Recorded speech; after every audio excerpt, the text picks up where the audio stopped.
má sé chuirde leis an sesiún déirnach de chuid na cógála agus sé sin an tarna íleacht a hagrathe gain. Tá anáilte rih na daoine líne agus na daoine in san lécht an hain agus rís me leis scéal nachfuil mé libansan an láthair.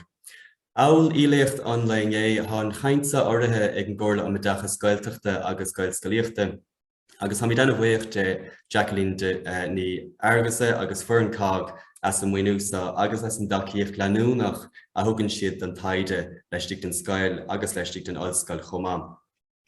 Fágan an muinús an gohfuil de frihléid a gomstan is nacht an deisibhe gom an tarna íchaintóir a chuirn bhór láthair si sin an talamh Kate Menken. Our second plenary speaker and our last speaker at the conference is Professor Kate Menken, who will address the issue of translanguaging pedagogy in minoritized language settings. Kate is Professor of Linguistics and a Research Fellow at the Research Institute for the Study of Language and Urban Society at Queen's College, City University of New York. Although translanguaging theory originated much closer to home here with the work of Ken Williams in the Welsh context, CUNY has been at the forefront in developing the theory and in foregrounding in it a commitment to social justice. In that sense, the university has been something of a cradle of translanguaging theory and has had a profound impact on how we conceptualize language education and indeed language more broadly over the last 15 years or so. Professor Menken has been very much to the fore in that enterprise. Appropriately enough for a conference on language and education policy, Kate is co-editor-in-chief of Language Policy, a very important journal in the field published by Springer. Her research interests include language education policy, bilingual education, and educational policies and practices for bilingual students. Her books include English Learners Left Behind, Negotiating Language Policies in Schools, Common Core, Bilingual and English Language Learners, and finally Translanguaging and Transformative Teaching for Emergent Bilingual Students. Masha Berdale, Kurdi Falta Vor Friul, Riven Olive Kate Menken. Please welcome Professor Kate Menken for her talk, Translanguaging Theory and Pedagogy in Context of the Maintenance and Development of Minoritized Languages.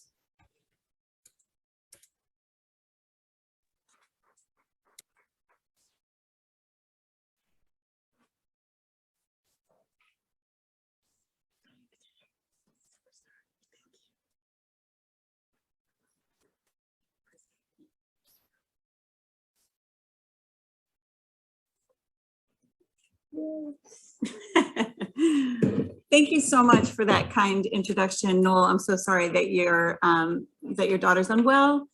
And thank you all very much for being here Friday afternoon at the end of the conference. I hope the coffee's making you and the tea is making everyone feel energized. But thank you very much for the opportunity to be here. I first want to just acknowledge Gavin over there, as well as Noel, Emily, and Anne. Thank you so much, as well as everybody else. There's so many people here. I want to thank our signers as well, and all of the people who have made this conference happen. I know it's a tremendous amount of work, and I felt really happy and honored to be invited on my first trip to Ireland. So I also feel like I've had a deep immersion course over the past 2 days, which is wonderful. And I'm going to be sharing with you, so the title of the talk is Translanguaging Theory and Pedagogy in Context of the Maintenance and Development of Minoritized Languages. But first, I just want to situate this work, and I want to be really transparent about where the work on the US side has kind of emerged. But bilingual education in US schools, you know, much of this research about translanguaging really comes from bilingual education research and practice. And focus on efforts to maintain the home languages of immigrant students, as well as Indigenous students in the US context. So it's a different context from Ireland, where much of the focus of concern is on Irish language maintenance and revitalization, right? But in the US, bilingual education today has its origins in the civil rights movement, where it's part of broader efforts for racial, educational, and linguistic justice for minoritized language speakers. And historically, bilingual education has been by and for immigrant communities and exists today due to parent and community activism. So foregrounding, as Noel was saying, foregrounding the civil rights or the social justice element of translanguaging work is almost impossible not to do in our context, because It is, you know, it is a context where we're focusing on the marginalization of already marginalized students through language. So I want to talk a bit about what Stephen May referred to as the multilingual turn in applied linguistics. He stated, you know, in 2013, that what we're really talking about is a broader paradigm shift within the field of applied linguistics, but also sociolinguistics and all linguistics related fields, where globalization and increasing language contact has caused scholars to push back against traditional, more rigid conceptualizations of language with territorial ties, galvanizing this paradigm shift. And we're moving from monolingual or monoglossic perspectives, where much of the research actually about bilingualism was normed on the practices of monolinguals, or set as norms, the practices of monolinguals, to a more multilingual perspective, a more multilingual stance, and generating research by multilingual researchers about multilinguals with, you know, normed on the language practices of multilinguals.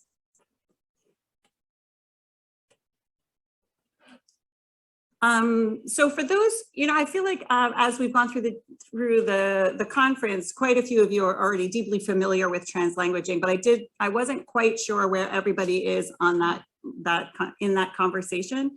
So just very briefly, I did want to just, identify the past versus the present understandings.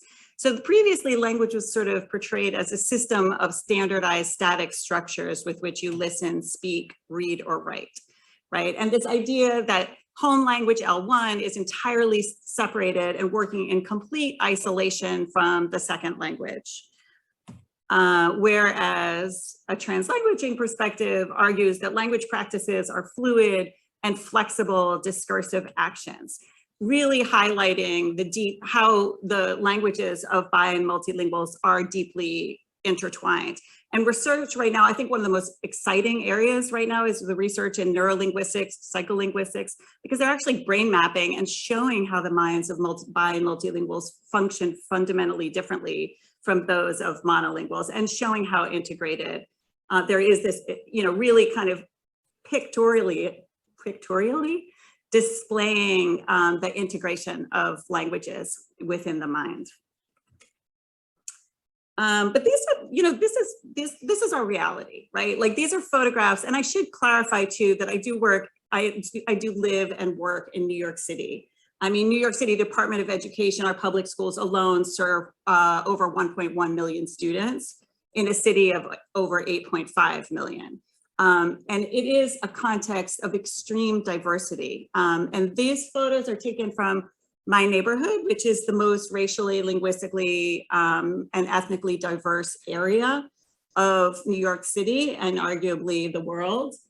And these are some photos of the linguistic landscape. And I think, you know, it's just very important to understand that within this current global reality where so many languages are coming into contact, that this is the reality for many kids and students, because I am going to be focusing on translanguaging work with children at the elementary and secondary levels. This is what it looks like outside of school, which is in very stark opposition to what occurs when they walk into classroom buildings. I mean, you know, the signage is very monolingual in the US. And the US, remember, is a country where we don't have an official language policy. We don't have your different structures, your official structures in place. We have a policy of no policy, which is a de facto policy, just reinforcing the hegemony of English. But in any case, so these are some pictures, you know, my local context. So on the top left, it's referred to instead of as a jeep, a jeepicito, which is Spanish meaning little jeep. And then also instead of a new twist on refreshment, bottom left, it says a nuevo twist on refreshment. And then here's a pharmacy in our neighborhood where the word pharmacy is translated into 7 languages other than English. It's really sending a message. We understand that you have different language practices than English. We welcome you, right? And then, you know, we have the spicy Tibet fronted by a Mexican food truck. Bottom right is from Flushing, New York, Chinese and English actively on display. Top right, Hebrew and English in Rego Park. So those are some examples of these dynamic practices. Okay. So the translanguaging, the term translanguaging is a translation of the Welsh. Does anyone speak Welsh? Wants to pronounce that term, that word for me? Sorry, louder? Thank you very much. So it's a translation of the term into English, right? And it was a term developed by Ken Williams in the 80s within the context of Welsh English bilingual education to help English speakers use more Welsh. And the idea was that a student's dominant language, so English in the context of Wales, as he was using at the time, could contribute to the development of their other language. And Otheguy García she built on an extended Williams conception of translanguaging to refer to the fluid language practices of bilinguals, and defined translanguaging as multiple discursive practices in which bi and multilinguals engage in order to make sense of their bi and multilingual worlds.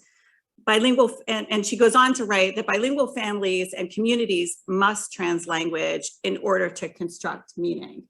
I don't know what your family situations are like, but my family is bi and multilingual. And so, thinking back on the linguistic landscape of Queens, where we live, I've also been thinking about our own language practices.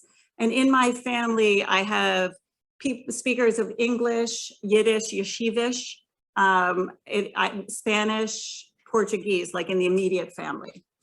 And we have members of the family who are bi or multilingual, and we have members of the family who are monolingual. So you can't just sit down at the table when we're all together and say, pass the salt. It's just not going to cut it, right? And we have to use all of our language and semiotic resources flexibly and fluidly in order to get our needs met and to make meaning. And this is what Garcia, as she goes on to write in 2015, people use their full linguistic repertoire to make meaning without thinking that they have one language that is different from the other. But bilingual people have one unitary language system with linguistic features from the different named languages.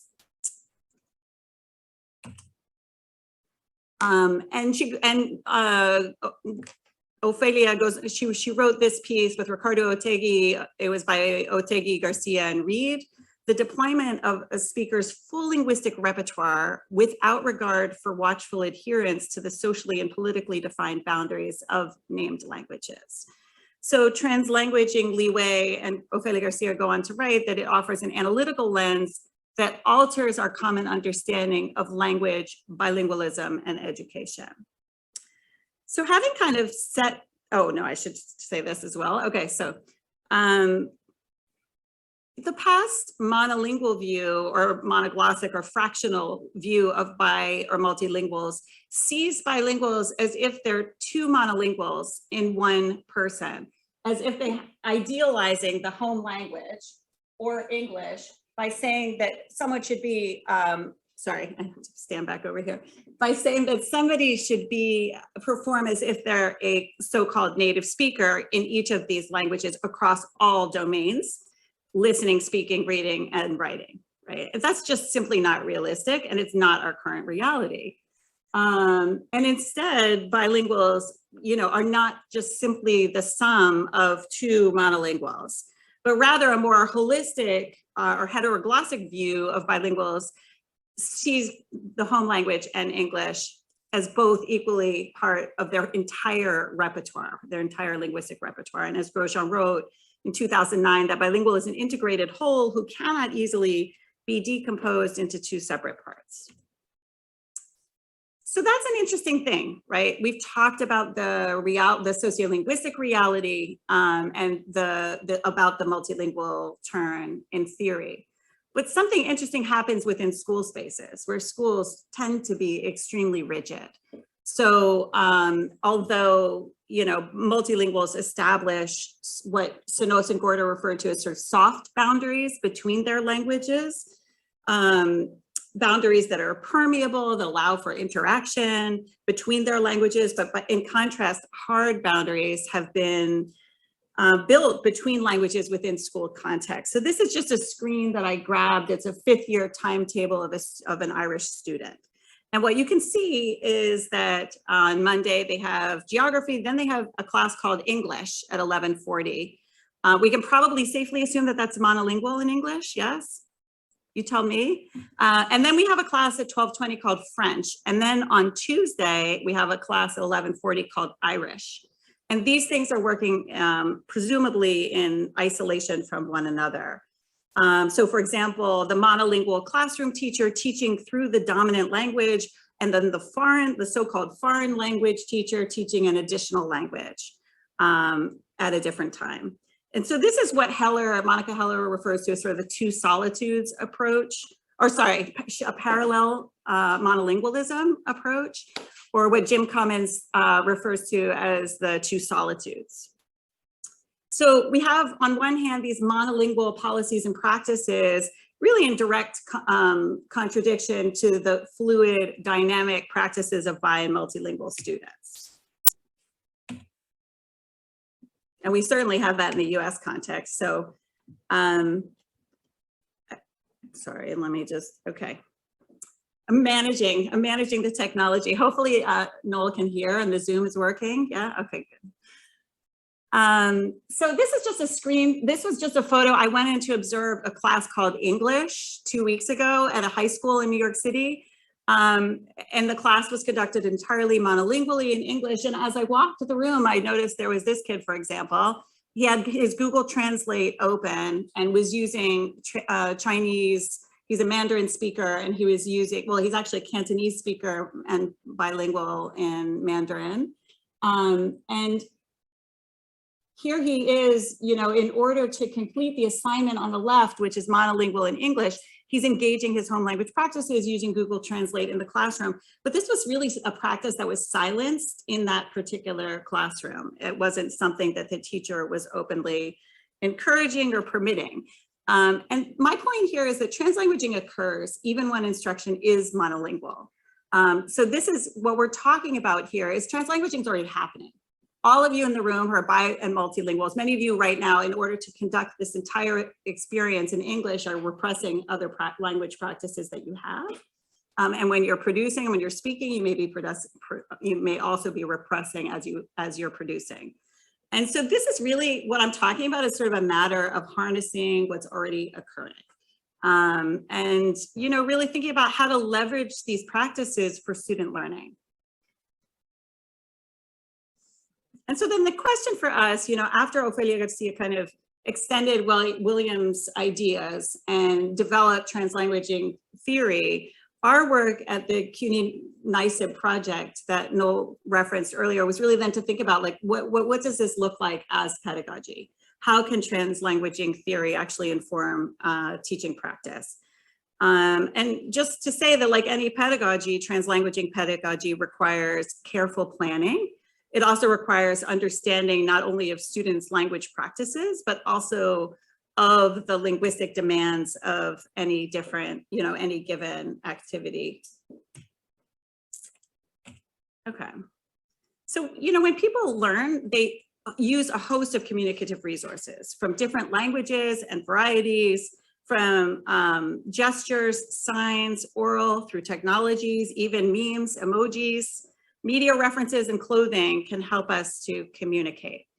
And so all of this, taking all of this information together, thinking about how we're going to then develop a pedagogy out of this, two different principles emerged from the work of the CUNY-NICEB project. It was the New York State Initiative for Emergent Bilinguals. Emergent bilinguals being another term for multilingual learners. I heard that in use. But students who come from a home where language other than English is spoken and who are learning English in school, adding English to their linguistic repertoire. So first is seeing bilingualism as a resource in education. So translanguaging pedagogy allows students to draw upon their entire linguistic repertoire in school, and all of the languages spoken by bilingual children are leveraged as a crucial instructional tool, and to the greatest extent possible, nurtured and developed. And like I said, this involves careful planning. And you really do have to know your students. I just heard a presentation earlier about how a student's, the fact that the student was bilingual wasn't even known by the teacher, right? And so part of doing this work and doing it well really requires knowing exactly, you know, being familiar with your students' entire linguistic repertoire. And then the second translanguaging principle is about linguistic landscape in the larger sense. So developing a support for a school-wide ecology of multilingualism, where the entire range of language practices of all children and families are evident in the school's linguistic landscape. So for example, in the signs throughout the building, in texts in the library and classrooms, as well as in the interactions of all members of the school community. And languages of the school are visible, heard, represented in signs, in texts, and used throughout the day. So Alana Shohami and Dirk Gorter broadly define linguistic landscape as language in the environment, words, images, displays, and exposed in public spaces. But also thinking about, you know, newer research and talking about the soundscape as well.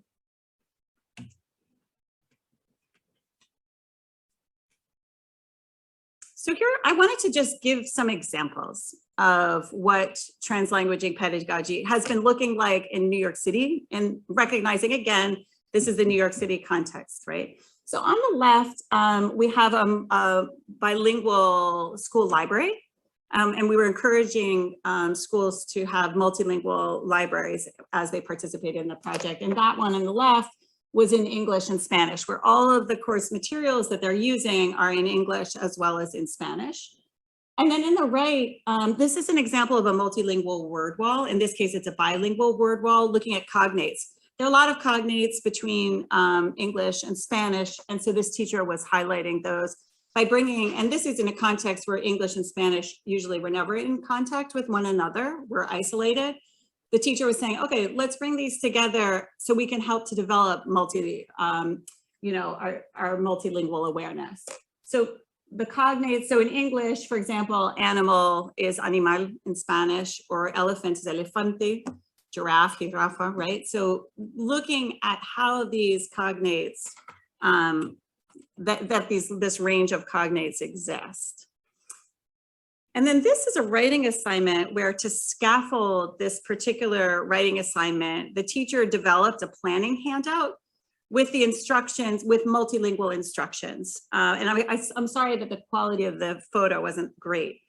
The photocopy was not great. So thank you, New York City Department of Ed. Okay, so, but the teacher, you know, what she did was to translate the instructions into all of her students' languages. And this is a linguistically diverse school. So the languages of this are Hindi, Bengali, Spanish, Mandarin, Chinese, Arabic, Urdu, and Nepali. And so one student who was a recent arrival to the United States from China wrote his paper about how to draw a person. And the papers needed to have several subtopics. So this image shows subtopic 3 of the handout that this student completed, which displays how he drafted his paper, both in English and in Mandarin. And then the completed product was monolingual in English. And what you can see that he was over time, what he was able to produce was to draw the whole person. Then first paper is divided into 3 sections, and he goes on with the steps of how to draw a whole person. So the final written assignment is in English, but you can really see how this could have easily been an entirely monolingual assessment and assignment, closing off spaces for newcomers like this student to be able to share their knowledge, to be able to access the course content, right? If this assignment had been fully monolingual, it would have been very difficult for him. He would have been far more silenced within this classroom context. And, you know, and also partly what we're talking about is really recognizing that these these complex dynamic linguistic practices are legitimate and should be celebrated. They're part of our students' identities and our individual identities. So just sort of to uplift and center that as well. And so this is a different translanguaging pedagogy, an example of how a teacher was using translanguaging in his instructional practices This was in a bilingual class where the text was in Spanish.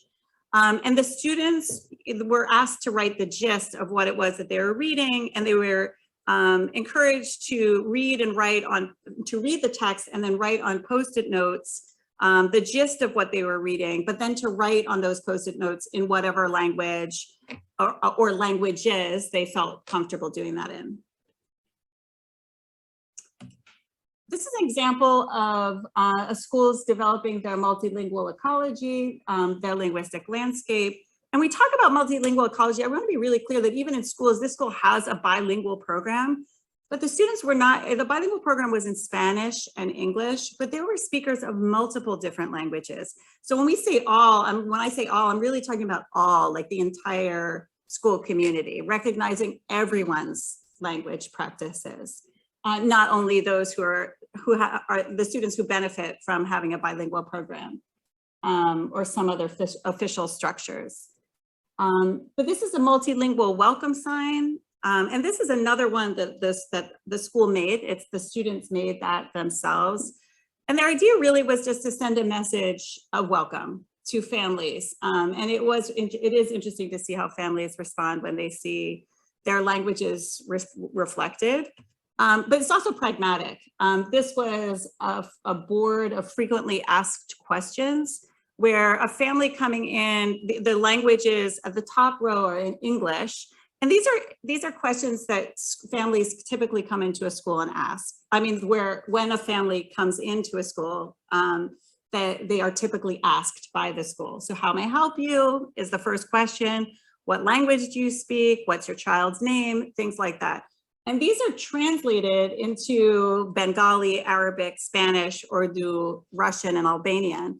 And what the parent was asked or shown physically to do was to point to which one was their language. And you got two pieces of information if that interchange worked, which was first of all, what is the home language of that family who is new in the building? And secondly, why they were there that day.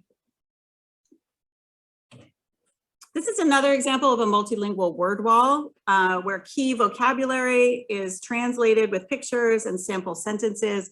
The sample sentences are in English, but the key vocabulary, eyes, ears, nose, and tongue, you can see they're translated into Spanish as well as into Chinese. I kind of think of multilingual word walls like the low-hanging fruit. It's pretty easy to do. I mean, really, it's pretty easy to do. You have Google Translate, you can do that. It's very, it's kind of a nice entry point. So this is another teacher who also thinking about vocabulary, developed these cards. She called them translanguaging cards. So the keywords were firefly, basement, and jar, and she translated them into Spanish and into Polish with sample sentences in English with the vocabulary word underlined. And this is samples of these are samples of student work in their languages. So these are texts, you can't really see it that clearly, but they're written either, in this case, the students speak a mix of languages, and they would write monolingually in their language, or they would translanguage in their writing, producing work in both English and their home language, depending.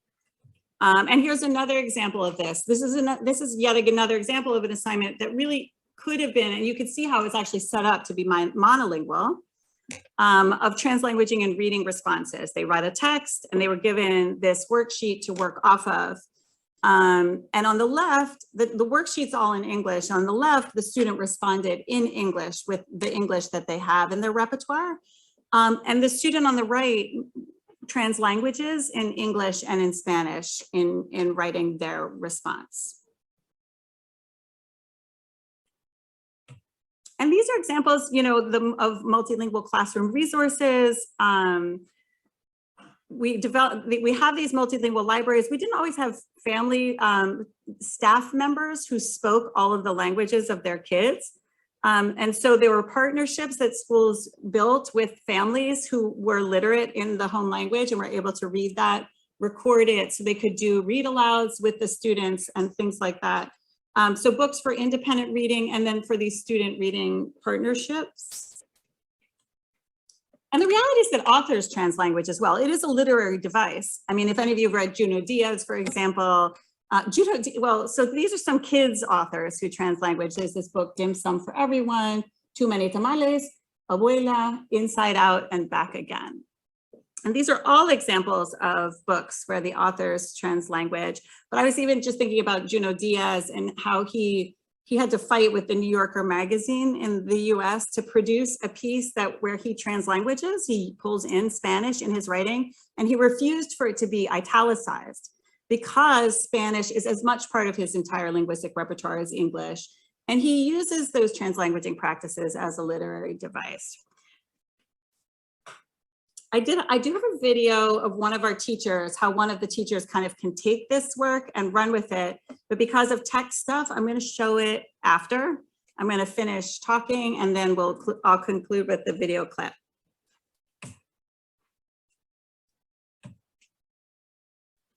And so, you know, we interviewed, this is actually summarized in a paper I have in TESOL Quarterly with Maite Sanchez. And it's really this paper was kind of talking about just how introducing translanguaging into monolingual spaces can disrupt that monolingualism, and how teachers can change, can really be revolutionary in taking up the agency to affect the language policies in their schools to be more bi or multilingual. And so these were mostly schools that did not have bilingual education programs initially, and then many of them went on to develop actually formal bilingual programs. So during the first year of the CUNY-NYSIB collaboration, we were really able to change the culture of the school, where our emergent bilingual population felt more empowered and more confident in their classrooms, because they saw teachers making attempts to use translanguaging and to incorporate them into the classroom rather than let them just sit and not understand what's going on.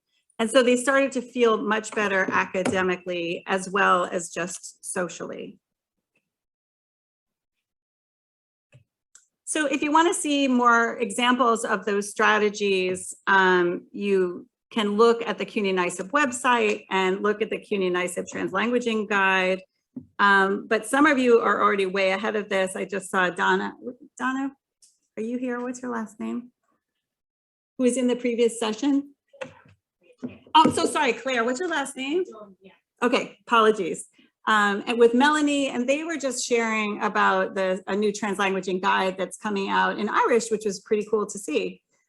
So maybe you don't even need to go to this one, which is focused more on English, although it does summarize all the strategies, but maybe you could take a look at that one. But it is available on the website, and you can just download it if you want to see it. So then I've been thinking a lot about translanguaging pedagogy, not only in contexts of language maintenance and development, which is sort of like the US case for immigrant students, but also we do have Indigenous communities who are now engaging translanguaging pedagogy for the purpose of language revitalization, but also thinking about language revitalization here as part of your work in Ireland, right? So these are three scholars whose work is conducted in the Basque country.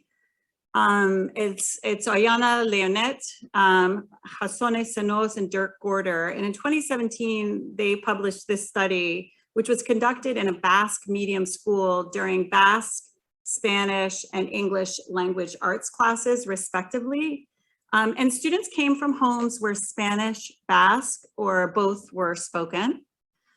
And they implemented two translanguaging strategies. First, they did a study of linguistic landscape, like what I showed you before, those photos from students' home environments or from the streets around the school, or even within the building, to develop, and the focus of that was to develop metalinguistic awareness, for example, in their case, focusing on compound words and derivatives. And then the second translanguaging strategy that they engaged was writing narrative texts. They wrote the texts in Basque, in Spanish, and in English, respectively, to show that they can use the same organization across languages. And that's in this paper that was published in the Journal of Language Identity and Education in 2017, if you want to read more. And what they found was that teachers consider that translanguaging pedagogies can be a rich experience for developing metalinguistic awareness, but at the same time, they feel that Basque should be reinforced more than other languages. So with that in mind, the teachers and coordinators' feedback indicates that a pedagogical intervention based on translanguaging can be compatible with the maintenance and revitalization of Basque.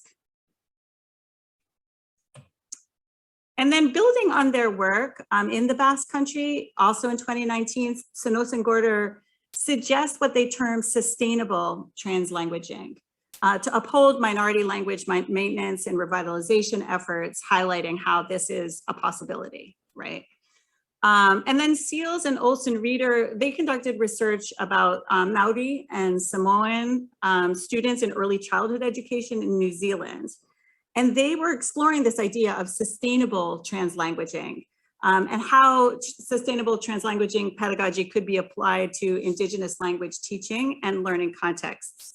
And their paper is in System in 2020. And the Cenoz and Gorter paper was in the Journal of Multilingual and Multilingual Development. And then there's one in Ireland, and Noel actually was the editor, the co-editor of this special issue from 2017 of Language, Culture, and Curriculum.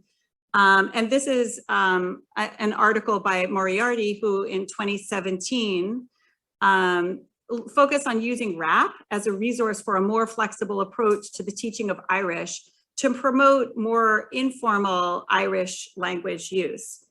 What she was stating was that the presence of the Irish language in the curriculum has undoubtedly helped develop competence, but as she writes, but this competence is rarely activated outside of the classroom setting. So what she was then focusing on was how to promote informal Irish language use and focusing, use engaging RAP. And in her findings, she writes, in the findings, they wrote that the data show that the use of transglossic resources does foster a more positive ideological position for the language, both in the classroom and in the student's home social environment. Also, it demonstrates the capacity of RAP to provide a space in which even the most limited Irish language resources can be mobilized. So that's interesting. And then I thought it might be helpful also because I do know that our contexts are so different. I mean, I really like to be totally transparent. This is an invitation. Obviously, I don't think it would make sense to just simply pick up translanguaging pedagogy as applied in New York. Obviously, this requires careful consideration, but it's an invitation. And I was thinking about that, because I know that when I was a classroom teacher, I was always hungry to try new stuff. So if you're hungry to not try new stuff, something nice you could try. But translanguaging allocation, I thought this concept might be a little bit helpful. This is from an article by Maite Sanchez with Otheguy Garcia and Christian Solorza. Thinking about translanguaging allocation and how this idea of the use of translanguaging rings in English spaces, as well as in the spaces of a language other than English. And they write about translanguaging documentation, which is that part of helping teachers assess what students know and can do when they use all of their linguistic resources together, giving them a fuller picture of the learner. And then these translanguaging rings, which are a way of scaffolding instruction that allow teachers to use students' home languages as resources in learning the target language. And then what they call translanguaging transformation, which is creating opportunities for bilingual students to use all their linguistic repertoire, all of their linguistic resources to read, write, and think in ways that challenge existing linguistic hierarchies in schools and in society overall. Oh, and these are my backgrounds to my slides in case you're wondering why they were kind of busy color-wise. This is a mural at a school, a local school that my son, who's actually here, attended. And you can see, it says diversity and it's written in several languages, but juntos podremos llegar hasta la luna si nos unimos. And then this is from a Japanese bilingual classroom that we have in New York. So thank you so much. Thank you for the opportunity to share with you. Oh wait, I forgot to do the video clip. Do you want to see the video clip? Should I bother? Or did you get enough examples? Yes? No. See it. Okay. Let me toggle. Okay. We're going to go to the PC. Oh, that's right, isn't it? No, we're on the PC. We're on the PC. Yeah. Now I just have to escape and I pull up. It's there, isn't it? Yeah. Make big screen. Make it big. Let me know how the sound is. This is Andy. So this is a class that's named English Language Arts. Andy did a little professional development in translanguaging, and this is what he decided to do with it.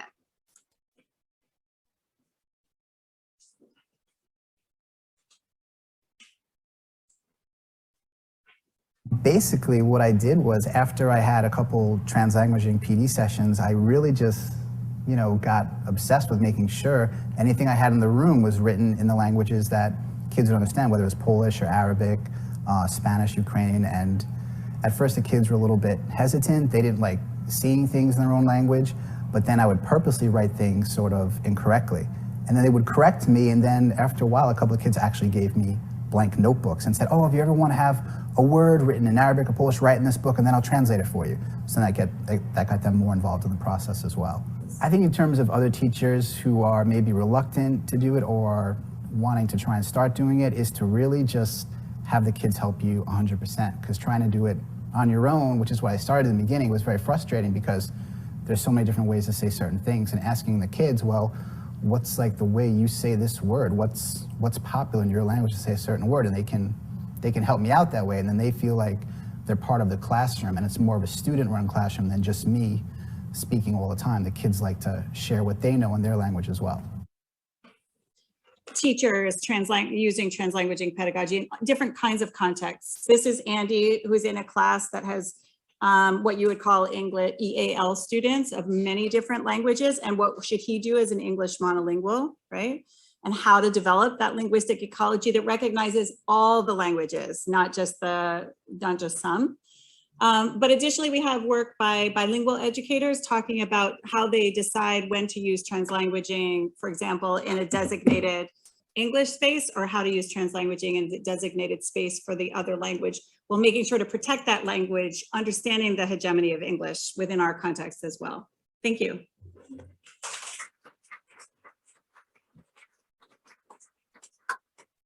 Thank you so much, Kate. I'm going to chair questions if you're happy to take it. Yeah, sure. Can I open it to the floor? There's so much of interest here in this talk.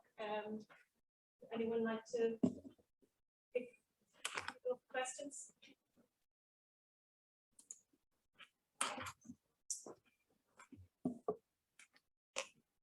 Yeah, go ahead, Emma. That's so interesting. It's good to get insight into different countries. Really like to have this idea of reading about the parents and the kids, you know, for example. I was just wondering, is this really widespread in New York? Sorry, is this quite widespread in New York, or is it more, are there really good examples of it, but it's not kind of happening everywhere? Well, it's now, we're a good 10 years in. And so it's interesting too, how initial concerns about translanguaging have really kind of dissipated. But I wouldn't say either that it's entirely the norm yet. What's interesting is I do know that the English monolingual teachers in some ways were the ones who are most quick to take it up. And I'm constantly meeting ENL teachers, English as a new language teachers, who are translanguaging in their classrooms in lots of different ways. But now also the bilingual, because we have bilingual education programs, which are formal programs in English and a language other than English. And then we also have English as a new language programs, which historically were English monolingual spaces. So those are the teachers who kind of were first like, yeah, I'm going to grab this and use it. The bilingual teachers needed to be more careful because they've worked so hard to protect the space of the language other than English. But you see it far more now as well. But that would be, I don't know, we have to do a poll, I guess, to really see how, but everybody at least I think, or let me rephrase that. The vast majority of educators, I would think at this point, have at least been exposed to the idea some people, you know, are just starting to actually try stuff out in the classroom. So thanks for the question. We haven't created a total revolution yet, in case you're wondering. It's not that, you know, these things take time. Melanie? Thanks, Kate. My question, unsurprisingly, is around teacher preparation and the initial teacher education phase. How prevalent is this pedagogy within the preparation of teacher candidates? So really interestingly, when we developed the CUNY-NYSIP project, we involved faculty from so the City University of New York, if you're not from there, it's, you know, nobody understands it except for us. But it's divided into multiple institutions, both at the associate's degree level, as well as at the four-year college bachelor's degree level. And so we had faculty who were involved from every CUNY campus, and they're all bilingual education and TESOL faculty. And so it's been really interesting to see that piece. I kind of underestimated what just that meant, of involving all of us from different universities and bringing us together to talk about it, because we all teach translanguaging now, and all of our programs, I mean, my program at Queens College is a traditional linguistics, like a theoretical linguistics department, which happens to be where the TESOL, Teaching English to Speakers of Other Language program, is housed. It is now very much, I mean, people who really were not even involved in this at all are saying we have to take totally more multilingual perspectives. Like, we are completely revamped. We have at this point largely revamped our teacher preparation to take up more multilingual perspectives. And that's certainly happening in all of the schools of education. Within the CUNY system, it's the #1 provider of teachers in the New York City schools. So whatever we don't see yet, I think we're going to be seeing in the next in these generations of teachers coming out. Yeah. Probably have time for one last question, maybe. Yeah, one at the back. And Jessica. Hi, thank you very much.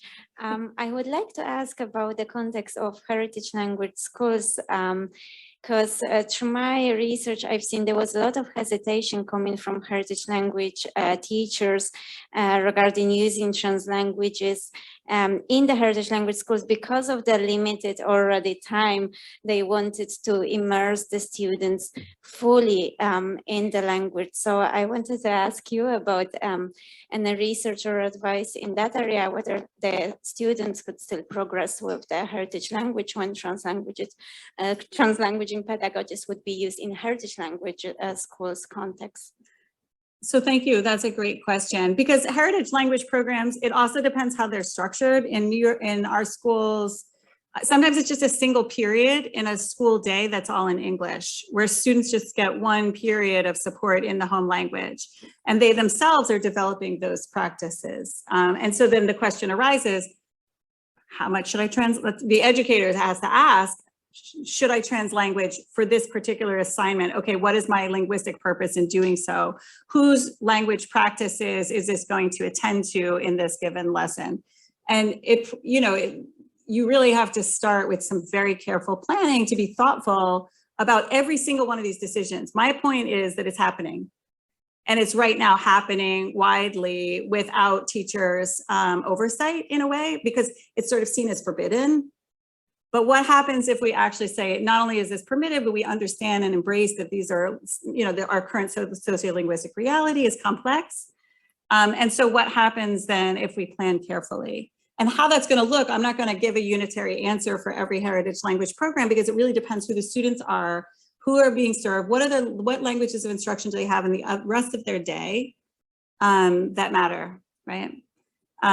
So yeah, so the translanguaging rings, actually, I know some heritage language teachers who have held on to that idea, where it's there's specific spaces for translanguaging to occur.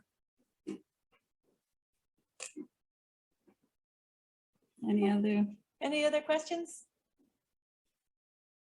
Okay, I might invite us all for another round of applause for Professor Menken. Thank you.